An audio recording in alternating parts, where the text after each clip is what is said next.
Vedika Bahel, over by the big board. A very good evening to you. In this episode, we're going to discuss how our channel, France 24, is being targeted by Russian disinformation campaigns. This on the back of the French parliamentary elections last weekend, and there were fears of Russian interference spreading fake news about the vote. Vedika, tell us more.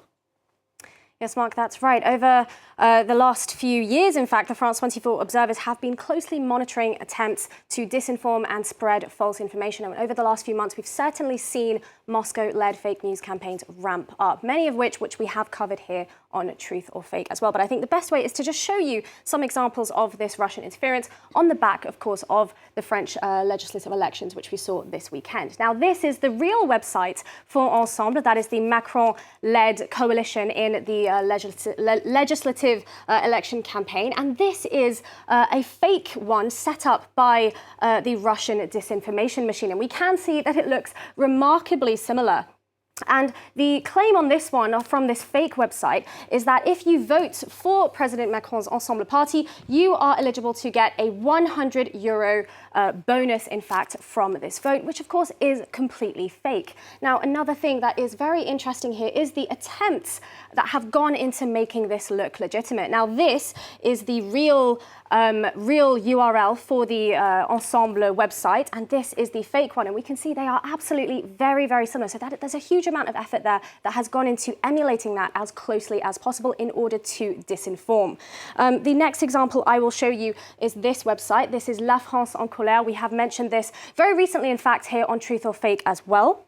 This has been named by a cybersecurity study just last month as part of the Russian, as a Russian source of disinformation. It is part of Operation Doppelganger, Operation False Facade, Operation Copycat. These are a range of names that explain a Russian campaign that uses fake news by impersonating legitimate media in order to spread those false narratives. So that website, La France en Colère, is made entirely to disinform.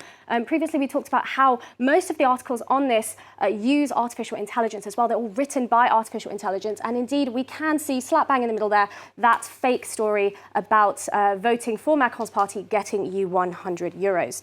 Now, as well as that, as part of Operation Doppelganger and this way of using impersonating real media, we've also seen French television media also impersonated as well. This post on X appeared on the website just a day before the legislative elections. And in it, we can see, let me make it a little bit bigger so it's clearer, we can see 4 different French channels that have been impersonated here. We've got this, in this corner, we've got TF1, we've got our sister radio channel RFI. We've also got us here in the corner, complete with all the logos, as you can see, and Le Figaro. And these fake videos were all made in that social media style, all spreading complete falsehoods on a range of subjects. General Paris disinformation, of course, that's very meaningful in the run-up to the Paris 2024 Olympics this summer as well. As this example, this one is particularly significant, this one by Le Figaro, because it was the most direct in trying to influence the legislative election. So this video alleged that a gay couple tried to set fire to the Notre Dame Cathedral to protest against Marine Le Pen's National Rally Party coming out on top in the first round of those legislative elections. Of course, this never happened. Le Figaro never made this video, and it is entirely fake. But of course, Mark, these are just a few examples of how the Russian interference machine is operating by mimicking existing media in order to spread those falsehoods. It does look very convincing, doesn't it, as you point out? And you also mentioned, Vedika, that our channel, France 24, has also been targeted by these fake news operations. Tell us more about that.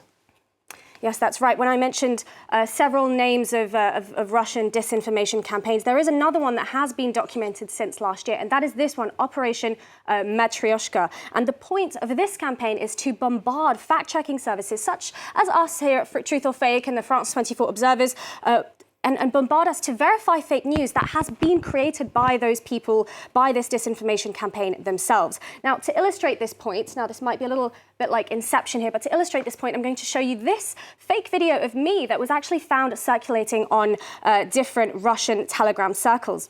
Now, if we watch that video, This might be a little bit trippy for the viewers at home, but they have used the France 24 logo. They've even used the Truth or Fake jingle there, absolutely my name, and an extract of a previous episode that I have done here. And in it, they confirm that I allegedly said here on this very set that pathogenic diseased mushrooms are found in 18 out of 20 hotels in Paris. Now, I assure you, I have never done this episode.